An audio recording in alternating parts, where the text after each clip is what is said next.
National Weather Service in Nashville has issued a severe thunderstorm warning for north central Lewis County in Middle Tennessee, southern Hickman County in Middle Tennessee, until 8:30 p.m. Central Daylight Time.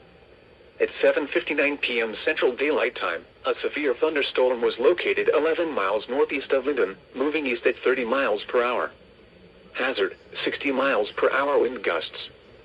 Source, radar indicated. Impact, expects damage to roofs, siding, and trees. Locations impacted include Centerville, Cummins, and Pleasantville.